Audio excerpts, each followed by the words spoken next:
Hey guys, this is Perks, and you're watching Thorin's YouTube channel. I would like you guys to appreciate his YouTube channel, even though he talks sometimes so much that not even I can handle it. But most of the time it's pretty funny and entertaining. Right, obviously people will know the story that the super team for 2021 was the one where people forget this part. People didn't just go, this team should be really good. Everyone was complaining. It was even implied by other teams in LEC. Like, this is unfair. It's impossible for them to lose. Now they're just going to win everything, and we can't possibly win against them. Because the logic was, remember, Rekkles was like the MVP in past years. So you're adding an MVP, and at worst, the second best player at that role, to the super team, which already looked fucking amazing. So everyone thought this team cannot possibly fail, right? When you got this squad, I wouldn't blame you. Did you think the same thing? Did you think, yeah, this should work? Like, this actually looks awesome. No, we knew that, okay, I have to phrase it in a way because since it's contrasted to the year before, most stuff will look bad for Rekkles, right? Which is not only his fault. It's not always just the last person who joins who has problems. Yes, exactly, yes. But he was not the first choice because we knew, especially how he will play the game, naturally will not fit with the team. Like what I mentioned before in the whole Mickey segment, right? With seeing windows where the rest has to follow. Everybody in the old G2 was the person who would follow. Rekkles is the kind of guy, and this can be good, it doesn't have to be a bad thing, who will think for himself first his positioning and be like, if I'm in danger, I'm not gonna follow. That's how he plays the game. He will not try to win every lane, unlike Perks, right? Who like, if I can win the lane, I will. So he's just fundamentally a different player, and we knew that. So for example, I don't have NDA anymore. People like Carzzy and Hansama were higher on the ranking than Rekkles was. We couldn't get them. And at some point, Rekkles was the best next option. Of course, we did believe we're going to win. Right? I'm not going to say we thought we're going to lose. But we did not think we're going to be unbeatable or better than before. We just felt like, okay, we have to play the game a bit differently. And also, I think people quickly forget that we were actually pretty good most of the year. Sure, yeah. You won a lot of games, yeah. Like in spring, we were first seed. I think we were like 13-5. Yep. Everything went well. And then in summer, even when we lost against Madden and Fnatic, going into playoffs, going into the first series from scrims, I thought we were the best team. I was told behind the scenes that every team is shocked you didn't make it from that playoff to Worlds. They thought you were going to win the split. Never mind, not even make Worlds. Everyone was shocked. Yeah, we were the best team in scrims at that point. And then on stage, it didn't replicate, right? And you can basically... The biggest factor I would say is that this belief that I talked about, right, this we can't lose, was not there anymore, especially in summer. Like we lost one game against Matt, and I saw panic in my players' eyes for the first time ever, and I was like, okay, what's going on here, right? And of course, Rekkles as a person is different than Rekkles, but also Perks, yeah. You said Rekkles twice, yeah, but I know what you mean. Yeah, sorry. But also, it's hard to have the same influence as a teammate and coach if you know each other too well, right? Like at a certain point, in every sport, either the coach has to go after some years or players have to switch around because you know each other so well that the words you use don't have impact anymore because you can't have a different angle. You can't surprise them anymore. I think I've talked about it with you on a show. Maybe it was a different Best Damn League show, but we made this analogy because obviously we did the football one, right? A fan's going to go, well, that's not true. What about Alex Ferguson? The joke was he just changed the players. Like instead of him getting fired, he changed the players. I mean, it was like 5 years was his logic, wasn't it? Yeah, like what you're talking about is a very key concept because the premise goes right now. Once it's the same thing. When they fire him, it's just logically he'll have come to the point where it's nothing left to change. People have heard every fucking speech. There's just not. Yeah, eventually you just hit a wall, right? Eventually. Exactly. Yeah. So I think these two factors were the point why it crumbled. Right. But even with that, I think we still did well. Right. Sure. It's just that for some reason we couldn't, especially in summer, show it. And again, the whole panic thing was something I didn't experience before with the team. And also, to be fair, I was unequipped at that point to deal with it because I hadn't gone through it. Like I was blindsided basically by being like, oh wait, they actually think they can lose for the first time I've ever seen them. And maybe if I'm more experienced or a better coach, I would have been able to make a speech or whatever. Like it doesn't have to be a speech, but like bring them back, and I couldn't. So that's my fault. But it's not like the team was horrible and Rekkles didn't perform. It's just that the play style was not fitting, especially also. And this is something that you can see on picks, right? When we were at the best, it was Kai'Sa and Xayah meta. And Ezreal was kind of good as well. picks that are really good at fending for yourself if your teammates abandon you. Which in G2 we did, right? We see something, we dive in, we kill someone. And then Perps could follow up with Kaiser R or Old Firm Self and Zaya, right? Was possible. And Rekkles came from a team where, since he is so good at his positioning, if you play for him, he's almost impossible to kill. And if he farms up, he will do a lot of damage. But now he has 4 teammates who want to dive in. They don't want to or have a hard time playing around you because this was not how you played 3 years in a row. So that was just a mismatch in-game. Yes. And of course, Rekkles was the piece where it happened, the break happened, but you can't blame him as the player, right? No, that's actually something I wanted to make a point of, actually, which is, remember, he did win the fucking Spring Split MVP. Like, that means he was voted on by his peers and the media and everyone. They said he was the best player. So obviously at ADC, he was a very good ADC. The problem is, when you look back now, and this is only in hindsight, I could say this, I thought this team would win everything as well. The part that doesn't make that much sense is, he is essentially like the very prototypical ADC of like, just leave me in lane, I farm up, I get to the team fight, then as you say, you peel for me and I'll do all the damage within the damage cone and I won't let myself die. I'll do a really good job. But the problem is your team was like the LPL team. It was like we're all fighting and skirmishing and everyone's going in. It's like it's not the style where it's not an Uzi I team. Yeah. G2 wasn't an Uzi I team. And this is also good context for the people who always talk about what this team wanted Carzzy. Carzzy is why Carzzy? He played so bad because he's one of the new school AD carries, let's say, right? Who will find ways to be useful himself without needing this attention. Right. Where again, it's not a judgment about what's better. It's just that most teammates prefer to have an AD carry who's more able to play for himself and not be like needed to be catered to. Sorry. That's why people like Carzzy, because he is that kind of guy who even on Atheos will flank himself if he needs to, right? He doesn't care. So that's also context for that regard, why he is rated so highly. One thing I would ask is this, though. If, like, obviously you didn't win the splits, blah, blah, blah, but if the team could at least have made it to Worlds, right?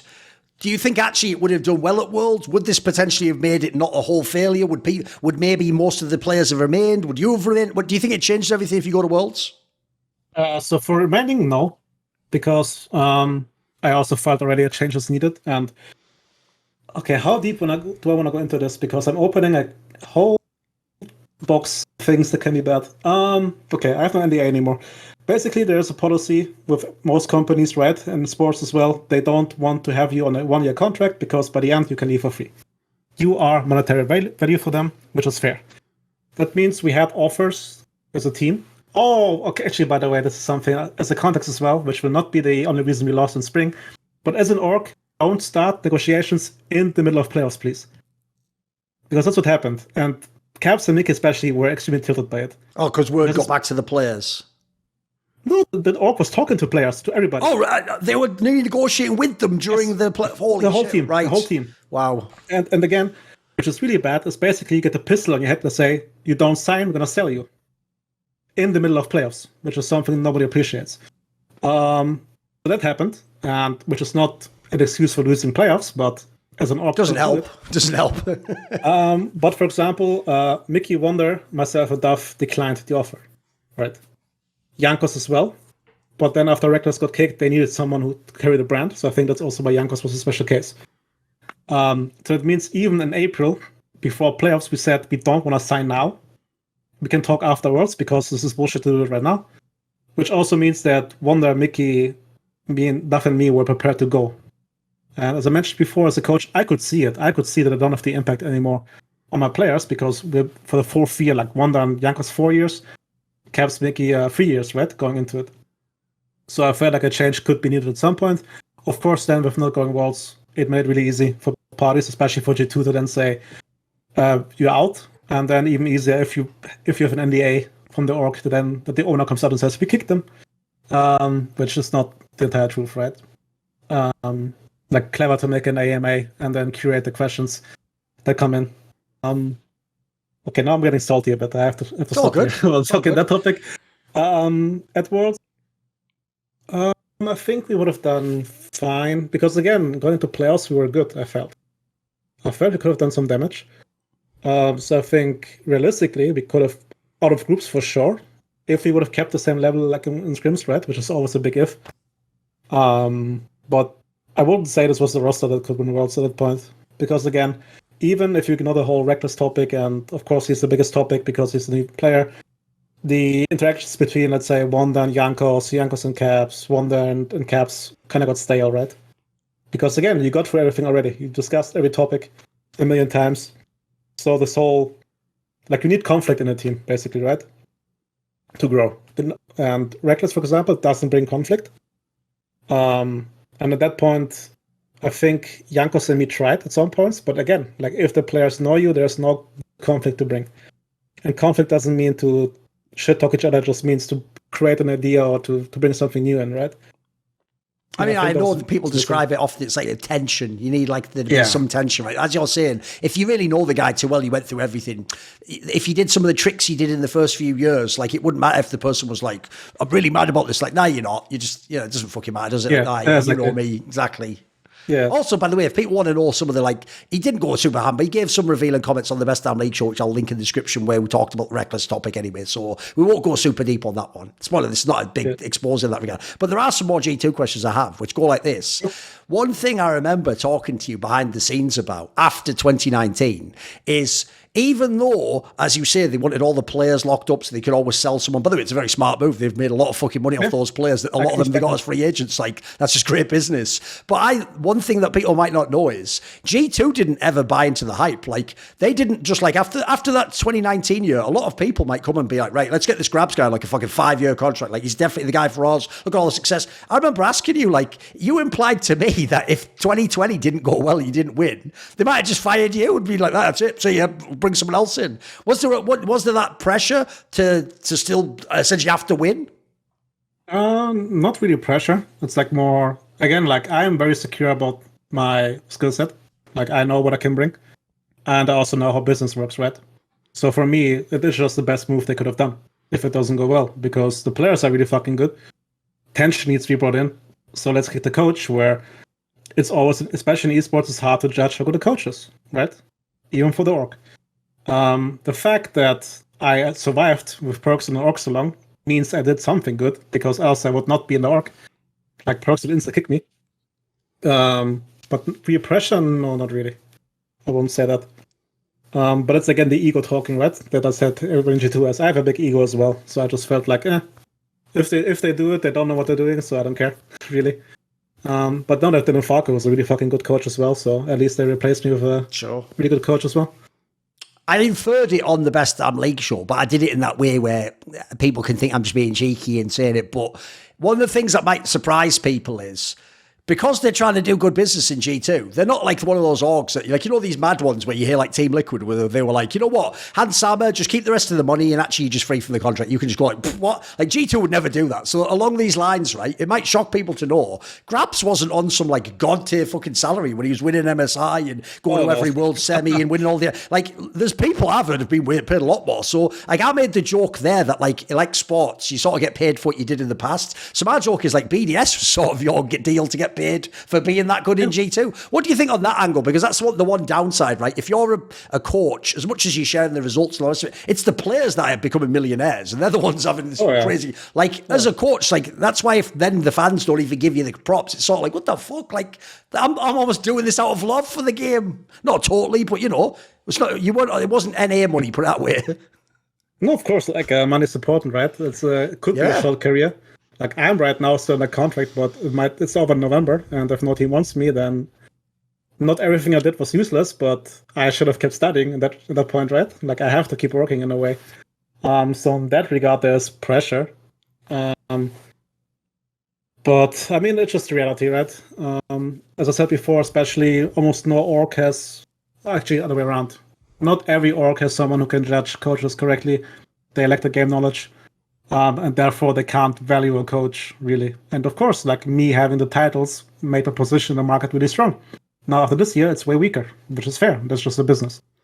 And I try to keep the business, like, I hope the most teams to have more right business. I mean, G2 sometimes I can respect the decision, but the way they went about it sometimes was very iffy, especially in the past. I can only share this because the person who's not Carlos, who's not in the org anymore, like, I don't want to shit talk people who are still working, right? But in 2019, the entire team said we only sign if everybody signs, including coaching staff, by the way, right? Like this was if everybody signs, we sign the extension. And then, of course, as an org, you know which players are like conflict averse. So they went, for example, to and told him, what do you need to sign like anybody else already did? Like they implied to him that the entire team signed already, because of course officially, which is I think even illegal in Germany, you're not supposed to talk about your contract, or like if you sign or not. So they went to one of the players who are most likely to say, okay, sure, I sign, and tell them everybody else signed. And like, is this true? And like that team like, no, nobody signed, nobody even was close to signing. So that's some approaches that not only G2, like especially back then it was a Wild West, right? I think you heard stories as well. It was crazy. So I hope over time, like these kind of things get better, or I thought so. But then again, people like Odo Amner are being sold as retired, and this happens. Still some shenanigans for sure. There's still a few. Yeah. Right, one thing I do want to ask you about, but I'll make this like it's just you can just give whatever thoughts you want. It's not a massive can of worms to open, even though it'll sound like it, but I'll phrase it very carefully. Right? If I even ask a question about Carlos, sadly now he's become so radioactive already, people are like, bloody hell, what's he going to ask? And people think we're going to have to get, everyone's going to judge us. I'm asking only about him as an owner of G2, because here's the thing I would say, and bear in mind, I do consider him a friend. I'm just a very real person, mate. I'll tell you, even if you're my friend and you're an asshole. His problem is this. All the stories I hear remind me of, I've read quite a lot of documentaries, watched documentaries and read biographies of people like Steve Jobs. And basically the premise goes like this. A lot of people who worked with these people have a lot of bad stories. They'll be like, oh, they could be a nightmare. Their ego could be out of control. They ask things that you can't possibly do, or they make crazy demands. But I notice with the Steve Jobs analogy, where I wanted to see if there's any connection here. A lot of them will credit sort of like, even though some elements were a nightmare, and sometimes I really didn't like the guy, and sometimes I hated him, in fact, you also can't really do some of those things if you don't have like sort of fucking wild figure like that, like someone who for good or for ill sort of has godlike power in a way. What would you say to this topic? Because obviously he's someone where people like him. It's easy to paint him as he is a very charismatic guy. He can be a brilliant guy if he likes you that day. He can also, I can tell you, even though he can be an asshole, of course, easily. Yeah.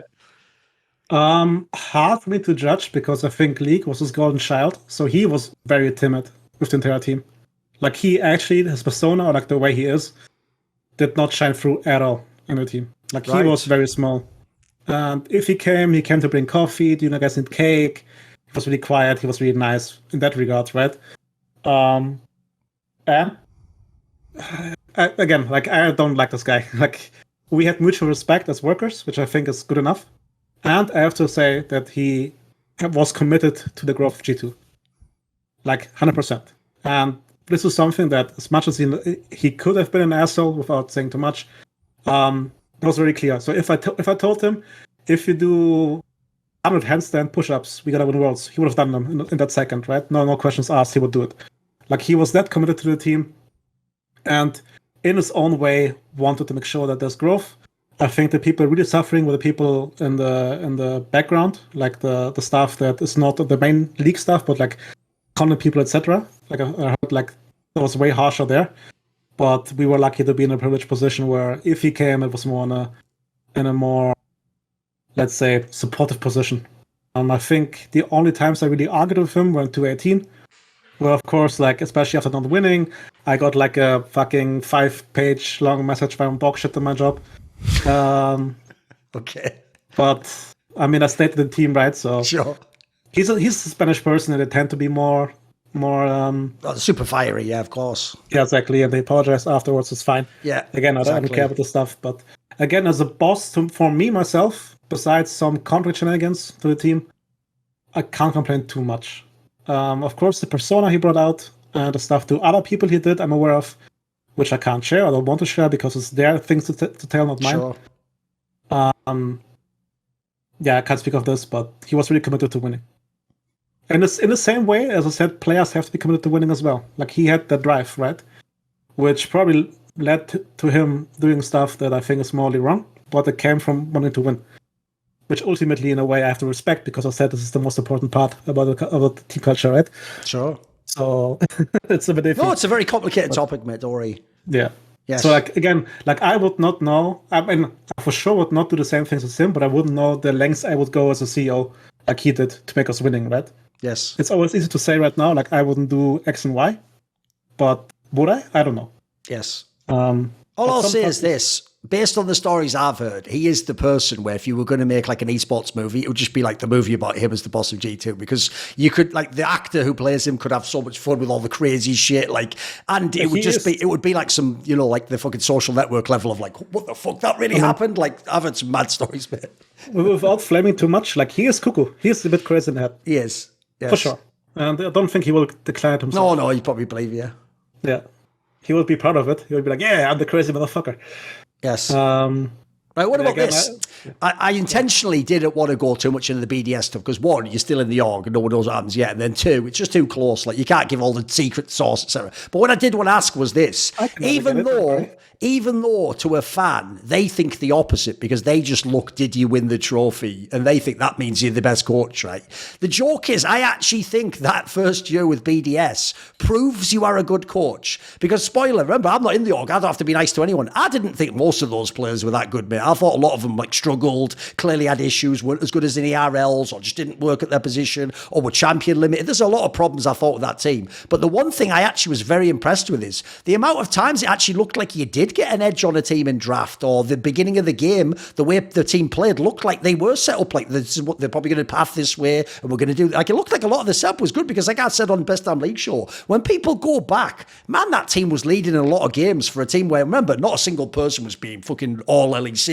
No one thought those players were good outside of the org, mate. So to me, that almost shows you must have been doing a good job. Or Duffman. Or Duffman as well. He was there too as well. True. Like, yeah, I don't want to like take credit or anything. Like, the only mistake I think I did, like, publicly, was to say that this was my roster, which was not entirely true. Right.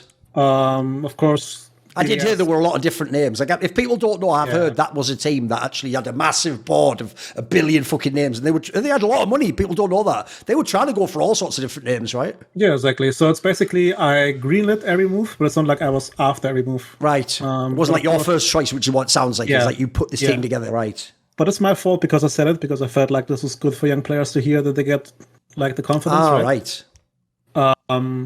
And I think like 2 players were almost signed before I came in. So yeah, it was definitely not my team, and I think it adds a bit more context. Also, actually, one thing that I want to clarify is that right now I have this kind of, people think I was like giving up on my players, or like being too harsh, or like not pro player, like not for the players, where I think like my history shows that it's not the case, right? That I will fight for them. And again, just to bring context to this, is that, like I did in the show with you and Dom, that the only thing I expect from players is to like take their work seriously, right, and put in the effort. If they do, I don't mind being the asshole. I don't mind being the shit coach. But I got to a point where, and I must say though, like, which is a big criticism and probably not the best thing I can say about myself, it's summer I gave up at some point on them, because they have been given so many chances and ideas of how to work hard themselves, but just okay, I can say 2 things again. The whole story about the presentation, where like one of the players has homework and comes with 3 pages of PowerPoint, when it was clear that this was like the entire team does it, shows some effort, right? And the second thing was, and this was the point where I got mentally broken a bit, I think, is that after spring, and I go about the spring split itself in a second, we have the end of split review, right? And I already tell them, you know what, I told you for long weeks already. And by the way, there's this PGL where I like flipped out and told them basically publicly that they are not working hard. It's not like this is the first time they heard it, right? I do it internally for some weeks, and at some point you have no more pressure points, so I do it publicly, because at that point they have to care about their careers, right? So also, by the way, this was not them from the bus, this was me just being desperately trying to make them work. But can you imagine that after the split ends, you talk about all the effort, and I tell them, for example, I've never seen you guys watch a VOD together. At no point has anyone told his teammate, let's watch T1 together. Where, of course, a coach can dictate a lot, but this should come from players at some point. And 2 players look me and Duffman in the eye and tell me, we didn't know we can do that. That was the excuse. And I think I lost some brain part of me just shut off or something. I don't know. I've never was so shocked in my life about people who tell me before they want to be the best, but they were really good at watching K-Cop VODs, by the way, the entire team, because like most of them came from K-Cup. Every Thursday they were watching this game live. Even during team dinners, they had to watch it. But watching T1 or the best teams, nah. We didn't know we can do it. And so I think that's why this breakup happened between me and the team, which of course as a coach you shouldn't do. I know this was a mistake, right? I'm not gonna try to justify it and say it was deserved, but this is the only thing I want of my players, basically. Because they can be shit, they can't not know, that's my fault then. But they have to try. Yes. And that's, again, just to bring it back to before, so why a person like Matti, even though he did like bad performances, I felt he deserves another shot, because also what I take seriously is that I am in control of their careers. Matti's was his first split in the ADC, he didn't look good, he puts in the work. If I bench him now, that's it. There's no redemption for him, right? And I felt he tried hard enough to deserve the shot. Because again, I think discipline and working hard is really important. And what you mentioned before with the co-coaching, like, people forget in spring, we were 3-5 and we played Mad the last game of the round robin. And we had the game where we had Camille, Senzal, LeBlanc, Leona, and Matti was on Varus. And they like freshly sent, they had no hard engage. So basically LeBlanc and Varus outranged the entire comp. And we were like 8k ahead. I think we threw one Nash, we're still 5k ahead. And for some reason, and this is just, of course, in that moment player flame, but not in general, Adam and Limit get bored, I think, because they're playing Camille Leona. And they just engage to B5, where since I was like at Nash still, and Varus and LeBlanc can't poke, and we lose the game there. If we win that game, and that's the entire point, we would end at the first half 4-5, which for a new team, I think would have been pretty decent. The same thing with in summer, the Nash turn, like the Giga meme. This was the first week, and I think we were 1-1, right? So if you win this game, we're 2-1. We go into the split with like 2 wins. Confidence is there. We think we can win games. Now we lose that game, and then the next week afterwards, we lose the game where receiver was like 13-0 Akali. And we fight without him, and we just lose. Against Fnatic, I think it was. So of course, confidence is shot, and then the bad behaviors from the spring split came back up to a certain degree. And then, also with context, I think this is something I'm allowed to say. Of course, BDS also cared about the LFL team. They should. Yeah, you mentioned on Best Damn League show, part of the issue was it wasn't just like make the best results of the LEC. You had to simultaneously try and win EU Masters, right? Yeah, both teams had to be functional, basically, right? Yeah. And at that point, they said, and I think they're fully in the right to say it, you made your choice in Korea, you stick with it now. We can't keep switching. Right. And even though we desperately, like, you could have saved the ADC, I think, with a switch after week 2. But then, of course, LFL wouldn't have won again. Like, the switch we made was something where, like, the player would have entered the LFL for sure. It's actually a thing that a lot of fans miss, which is when teams like Rogue just did like cannibalize their academy teams. It crushed their academy teams. Like if you're the coach of the academy team, that's the worst thing of all time. Like now you're left with nothing. You're starting over at the end of the split and you got new players, like bad players that just play badly. Right. To pivot, a question I want to ask you is this, one's closing up here, goes like this, right? I do this myself, right? I've found the cool way to say it where, cause obviously shitters on the internet are always going to hate on me. What I do is I just make it sound cool. I go like, well, you know what? At the end of the day, I'll just take all the money, all the fucking influence, you know, like there's like status among players behind the scenes, and you guys can just keep all the upvotes and the likes. I don't give a fuck, right? But I'm lying. Like everyone on some level, like even though it's not that I need to have that, it's just I do think I deserve it. Like if I do good work, I deserve people to tell me I'm good and I'm one of the best, right? So in your position, not only do you get memed on, but you have the resume to be the GOAT at your position. You have all the fucking championships, you have all the worlds, you have all the everything. You've won MSI, like nobody's done this. So even though you might be like, well, you know, whatever, like I had to do this role, so part of you must think like, come on guys, can I get some fuck, surely some credit? At least I must have been good at least, right? Just part of you must feel like that. I mean, it happens sometimes, yes. I'm not going to say no. I think I'm pretty good at handling it, but of course, especially if you're feeling down after BDS, you know, at some point I'm like, and again, I think this is something that fans have to realize that everybody in this sport, and I think in most sports who are good, suffer from imposter syndrome. Yeah. So I'm already beating myself up about being shit, and then I read like, this guy's a fraud. I'm like, am I a fraud? And it takes me like probably like 1 hour afterwards. I'm like, no, wait, they're talking bullshit. I don't care.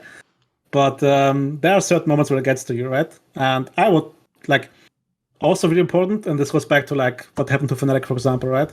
And I think this is something I want to close also the topic on for fans, is that no matter how strong the person, like every fucking death threat or whatever is a needle stick, right? Yes. and you're fine for 100, you're fine for 200, but then you have a bad day and 201 comes in and you just feel like shit. Yes. So, like, we are entertainers and we get money because you care about us. So you should be allowed to flame us. Just try to flame the player, not the person behind it. Yes. I mean, I don't have to say that efforts are not acceptable. I think that's clear.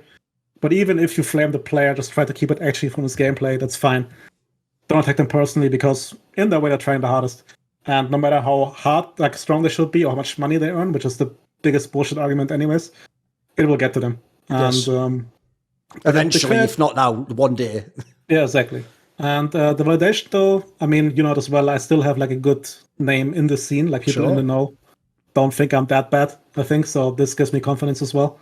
To still have my peers talk with me and like, I mean, again, it goes back to this whole idea of Yamato and me not being like coaches that know about the game, right? We talk with these coaches and we discuss things and they agree with us, we agree with them. Like we're on the same level. Doesn't mean just because the PR department or our persona shows this side more, means we're incomplete somewhere else. And it also doesn't mean that the coaches who are seen as more strategic don't have a human point to them, right? But that's just something we have to deal with. And yes, we get paid for it. So overall, I'm fine with it. But I think it will get better if I retire, which hopefully will still take some time because I want to do this for a long time. But for example, during G2, I got like only shit on. Actually, only. Like there was never a good word about me. And like maybe like once or twice. Since I left, I still get messages from G2 fans being like, hey, I appreciate your work, man. Wish you the best. And that helps us well a lot. So I think all these accolades and stuff will help me if I step back. But I don't plan on stepping back, so you guys have to deal with me for a long while, hopefully. I thought I would ask as a last question before we just do the final word. Since, as you pointed out in this interview, everyone does just delete that. If they think you did nothing, Duffman doesn't even exist. It's like everyone, who's that in the photos at the back? Oh, he was on the team as well. So he never gets any credit for anything. He gets credit for a draft, for an idea, give me this angle. Obviously, you took this guy with you. Like you must rate him. You've been a good tandem, I'm sure, good combination. So give me some thoughts on what does Duffman bring to a team and how has your relationship been able to work together since you've been together in these two teams? So just relationship-wise, it's like he's my counterpart in terms of how he talks to players because I'm very direct and he's a bit more like measured and a nice guy.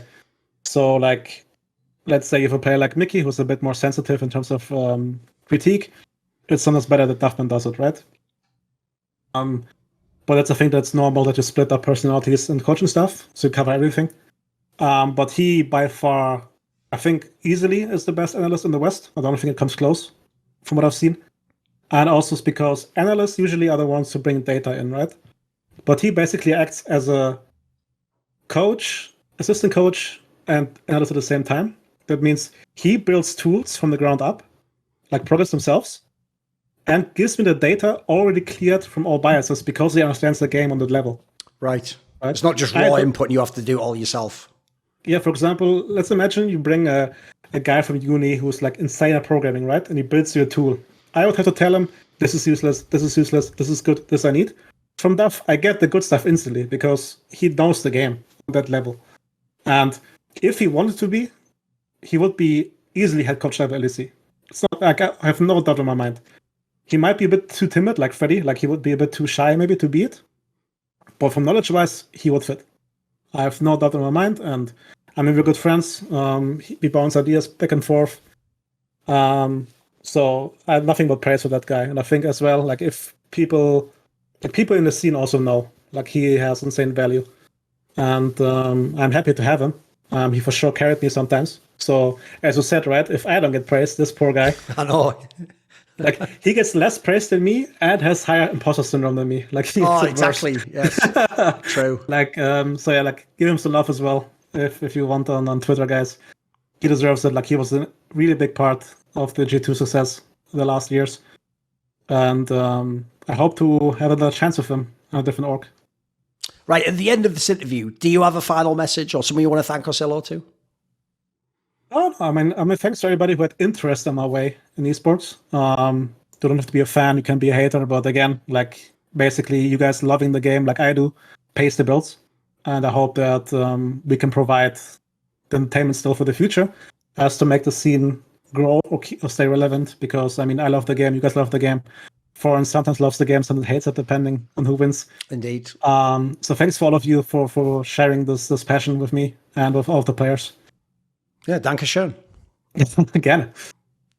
I work hard to make sure I get mine, but no one can do it all on their own. And that's why everyone needs a support group. And so I have my Patreon community. Do you want to suggest a topic or a guest for my content? Maybe you want to ask a question in one of these monthly AMAs. Do you want teasers? Find out who the upcoming guests are. Or maybe you want to take part in one of those long discussions where you can help set the table of the topics and join in with other like-minded people. Well, if so, put your money where your mouth is and join the Skrilluminati today via the Patreon link below, as the following people who I very much appreciate did: Matt Pugnich, Rakula, Ahmed Haju, Kyle, Bot Pounder 420, Toucan, Animosity, Tobias Bernasconi, Jensen Gore, Tosh, and always, you know it, a special thanks goes out to Jerky's Minion.